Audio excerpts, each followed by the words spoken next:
Hey guys, तो आप लोग कैसे हैं। आई होप आप लोग बहुत अच्छे होंगे, स्वस्थ होंगे, मस्त होंगे। और मैं आशा करती हूँ कि आप लोग अपनी स्टडी को बहुत कंटिन्यू और बहुत ही क्लियरिटी के साथ कर रहे होंगे और सच में आप स्टडी कर रहे होंगे, कोई दिखावा नहीं होगा। क्योंकि मेरी स्टडी तो इधर 1 हफ्ते से 10 दिन से बिल्कुल बीच में ड्रॉप हो गई थी, यानी रुक गई थी, क्योंकि उधर बच्चे का बर्थडे था और फिर इधर इधर तीज त्योहार सब सारे व्रत, इधर पूजा पाठ थे, तो इसलिए थोड़ा सा मुझे दिक्कत हो गई थी और मेरी पढ़ाई मतलब न के बराबर हो रही थी। अब मैं फिर अपने उसी लक्ष्य की तरफ, उसी टारगेट की तरफ और उसी रास्ते पे आ चुकी हूँ जिसे मैंने सपने की तरह संजोया है और जो मुझे अपने लक्ष्य को पाने के लिए एक रास्ता दिखाता है। तो फिर चलिए अब हम लोग साथ में मिलकर पढ़ाई करते हैं। अब मैं आशा करूँगी, मैं खुद से ये उम्मीद करूँगी कि अब मेरा बीच में स्टडी ड्रॉप ना हो, क्योंकि उधर थोड़ा मार्केटिंग करना, ये सब करना। और फिर आप लोग देख सकते हैं कि मैं कमर में बेल्ट लगाई हूँ। मेरे कमर में भी बहुत तेज़ दर्द था, ज़्यादा देर बैठने के बाद मेरा कमर भी दर्द करने लग जा रहा था। तो इसलिए कल तो मुझे ऐसा लगा कि मैं उठ ही नहीं पा रही थी बिल्कुल। लेकिन फिर भी अब इसके लिए मैं रेस्ट नहीं कर सकती हूँ, क्योंकि मैं इसके लिए अगर रेस्ट करने बैठ जाऊँ तो ये शरीर है, मानव शरीर है, ये हमेशा रेस्ट ही मांगेगा। इसके लिए आप अपने मन को समझाइए, अपने दिल को समझाइए कि मुझे रेस्ट नहीं करना है। उधर थोड़ा बच्चे का बर्थडे था, तो इसलिए थोड़ा सा ज़्यादा मुझे उधर फोकस करना पड़ा, क्योंकि बच्चे हैं, फिर नहीं होगा तो फिर बच्चों का भी मन दुखी होगा। तो इसलिए अभी कोई एग्ज़ाम का भी डेट नहीं है, बस ये है कि एग्ज़ाम इस टाइम तक हो जाएगा, उस टाइम तक हो जाएगा, सारे बस यही न्यूज़ आ रहे हैं। तो आप लोग धीरे धीरे ही अपनी स्टडी को करिए। और यहाँ पे मैं DSSB फर्स्ट पेपर के लिए जियोग्राफ़ी पढ़ रही थी, जो कि मैं खान सर का वीडियो देख के मैंने खान सर का नोट्स भी परचेज किया है। मैं उसी से पढ़ाई करती हूँ। खान सर का नोट्स बहुत अच्छा है, आप लोग भी उससे परचेज कर सकते हैं। तो अभी मैं जियोग्राफ़ी पढ़ रही थी, मैंने सोचा पहले मैं जियोग्राफ़ी को पूरा ख़त्म कर लेती हूँ, उसके बाद ही मैं नेक्स्ट अपना यानी और कुछ स्टार्ट करूँगी। और साथ साथ मैं यानी खान सर के फाउंडेशन बैच से ही मैं इंग्लिश भी पढ़ रही हूँ। सर बहुत अच्छा पढ़ाते हैं।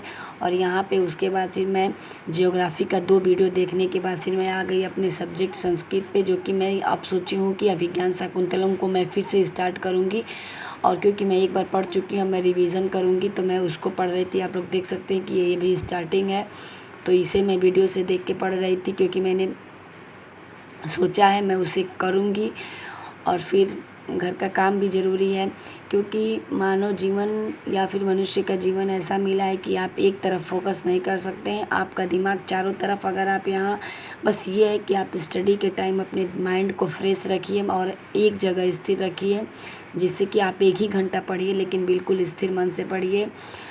अब मैं पूरी कोशिश करूँगी, मैं पूरा अपना एकदम 10 दिन मेरा सारा बर्बाद चला गया, लेकिन फिर भी मैं क्या कर सकती हूँ, वो भी बहुत ज़रूरी था। और बस आप लोग कोशिश करते रहिए, कोशिश करने वालों की कभी हार नहीं होती। और फिर इधर इस टाइम पता नहीं क्यों बीच में बहुत नींद भी आ रही थी। मैंने कोई दवा नहीं लिया था, फिर भी मुझे पता नहीं क्यों, मैं जल्दी दवा खाती नहीं हूँ, कि मुझे कोई दिक्कत परेशानी होती है तो मैं ज़्यादा दवा नहीं खाती हूँ। और ये देखिए मेरे बड़े बेटे का ये ड्राइंग है, कितना प्यारा ड्राइंग बना रहा है, बिल्कुल मतलब बहुत सुंदर बना रहा है। मैंने सोचा कि चलो आप लोग को थोड़ा बहुत दिखा देती हूँ, तो आप लोग देख सकते हैं। बिल्कुल पता नहीं किस पे ये चला गया, बहुत अच्छा अच्छा ड्राइंग बनाता है। तो फिर चलिए अपनी स्टडी को आप लोग ऐसे कंटिन्यू करते रहिए, क्योंकि बहुत नीदों के साथ, बहुत सारे चीज़ों के साथ समझौता करना पड़ता है। और क्योंकि ये जीवन जो है, मानव जीवन जो है, स्ट्रगल के लिए ही मिला है। जितना आप स्ट्रगल करेंगे उतना आपका जो है टारगेट की तरफ, आपके लक्ष्य की तरफ आपका ध्यान आकर्षित होगा, जिससे कि आप अपने लक्ष्य को पाने के लिए पूरी मेहनत, पूरे दिलो दिमाग, पूरे जान से लग जाएंगे। और बिल्कुल ठीक है, अगर वेस्ट चला जाता है तो पीछे की बातों को न सोचते हुए आप आगे बढ़िए। मेरा टाइम वेस्ट चला गया, मैं उस चीज़ को छोड़ देती हूँ। फिर ठीक है, मैं जो मुझे जितना मैंने पढ़ा है मैं फिर से उसका रिवीजन करूँगी। बीच में थोड़ा ये होता है कि अगर छूट जाता है तो फिर पीछे का भूल जाता है। मेरे साथ तो पता नहीं क्यों ऐसा है।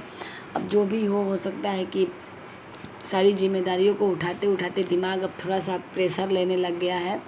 तो फिर चलिए कोई बात नहीं है, जीवन में उतार चढ़ाव आते रहते हैं। कोई ऐसी बात नहीं है। और आप अपना काम करते रहिए, आपके रास्ते खुलते जाएंगे, क्योंकि हर असफल इंसान ही सफल होता है, और जो वो सफलता मिलती है उसमें पूरा एकदम आपका मन जो है खुशी से झूम उठता है। तो देखिए मेरे साथ की बहुत सारी लड़कियों का हो भी गया। अभी तो दोनों बच्चों का एग्ज़ाम भी होने वाला है, उधर भी मुझे ज़्यादा फोकस करना है। पता नहीं कैसे लोग ये बोल देते हैं कि मुझसे नहीं हो पाएगा, लेकिन करना ही पड़ेगा जो चाहे। मतलब जितना हो सके आपको अपना 100% देने की ज़रूरत है। आप किसी भी काम के प्रति एकदम निश्चल भाव से आप बस उसकी तरफ आप अपनी पढ़ाई करते रहिए, आप अपना कर्म करते रहिए, और जो आपका ईश्वर आपको आपके लिए सोचा होगा या फिर जितने आपने कर्म किए होंगे फल उसी के अनुसार मिलेगा।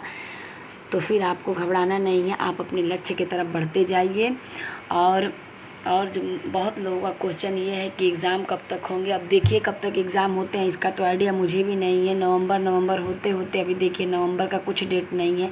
अब देखिए 2025 में एग्ज़ाम होता है, जनवरी फरवरी में, कि या फिर कब होता है, अभी कुछ इसका आइडिया नहीं है। सिर्फ आप एग्ज़ाम के बारे में न सोचते हुए अपनी पढ़ाई को धीरे धीरे कछुए की चाल से चलते जाइए, क्योंकि अभी तक तो मुझे जहाँ तक उम्मीद है कि आप लोग की पढ़ाई कंप्लीट हो चुकी होगी, आप लोग का रिवीजन ही चल रहा होगा। तो आप लोग मॉक लगाइए, रिवीजन करिए, यही बेस्ट तरीका है।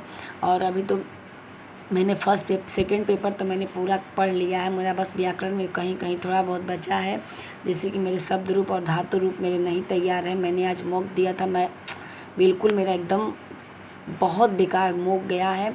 मॉक क्या मतलब सर क्वेश्चन आंसर कराए हैं, बहुत ख़राब गया है। मैं क्या बताऊँ, मैं 50% पे आके लटक गई हूँ, और मुझे इतना बुरा लगा कि मैं क्या बताऊँ कि मैं क्या कर रही हूँ, क्या पढ़ाई कर रही हूँ। मुझे सारा कुछ मतलब आज मेरा दिमाग बहुत डिस्टर्ब है। मैं अपने जो मैं रिज़ल्ट को देख के इतनी दुखी हुई, लेकिन मैं आज से अब से मतलब बिल्कुल और ज़्यादा मेहनत करूँगी, और अच्छे तरीके से पढ़ाई करूँगी, और अपना 100% देने की कोशिश करूँगी, क्योंकि सच में इस बार अगर मेरा कहीं सिलेक्शन नहीं हुआ तो मैं बिल्कुल डिमोटिवेट हो जाऊँगी। अब देखिए आगे क्या होता है। मैं इस बार सोच रही हूँ कि कहीं ना कहीं किसी न किसी एग्ज़ाम में मेरा हो जाए। अब देखते हैं आगे क्या होता है। अब मैं भी कुछ नहीं कर सकती, मैं तो अपना 100% दे रही हूँ, लेकिन वही है कि फिर भी कुछ ना कुछ कहीं ना कहीं गलती, कहीं ना कहीं चूक हो जा रही है। मुझे ये नहीं समझ में आ रहा है कि मेरी कहाँ गलती है, कहाँ मेरा चूक है। अब वही फिर से मैंने शब्द रूप और धातु रूप भी स्टार्ट किया है।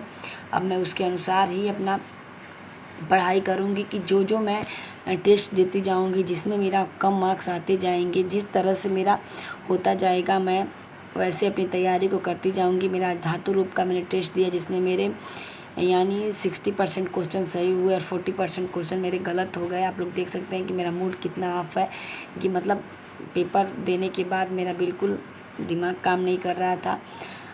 लेकिन अब मैं उस 40% जहाँ मेरी कमी है मैं उसको सुधारूँगी। अब देखती हूँ कि मैं कैसे क्या कर पाती हूँ, कैसे मैं अपना 100% देती हूँ। और आप लोग भी उसी तरीके से अपनी पढ़ाई करिए, क्योंकि मॉक देने से ही आपका ये अंदाज़ा लगता है कि आपने कितना सीखा है, आपने कितना किया है, आपका कितना माइंड में एब्जॉर्ब हुआ है। आप ऐसे अपनी पहले आप एक टॉपिक को पढ़िए, फिर मॉक दीजिए, फिर उसके बाद देखिए आपके कितने मार्क्स आते हैं। मैंने ज़्यादा ये धातु रूप पढ़ा भी नहीं था, लेकिन फिर भी मैंने गलत किया है। पहले से मैं पढ़ी हुई थी, लेकिन इस टाइम मैं नहीं पढ़ी थी, मैं रिवीज़न नहीं की थी, इसलिए मेरा थोड़ा गलत हुआ ज़्यादा। लेकिन मैं फिर भी उसको सुधारूँगी। अब सेकंड जब इसका पार्ट 2 होगा तो मैं उसमें गलत नहीं करूँगी, और मैं अपना 100% देने की बिल्कुल कोशिश करूँगी। तो फिर ठीक है, जहाँ जितनी सारी हाउस वाइफ हैं अपनी स्टडी को ऐसे ही कंटिन्यू करें, अपने आप को बिल्कुल डिमोटिवेट ना करें, अपनी पढ़ाई को करती रहें, क्योंकि और आप मॉक ज़रूर दीजिए। मॉक देने से आपका फ़ायदा होता है, नुकसान कुछ नहीं होता है। तो फिर चलिए मिलते हैं नेक्स्ट वीडियो में, तब तक के लिए बाय बाय।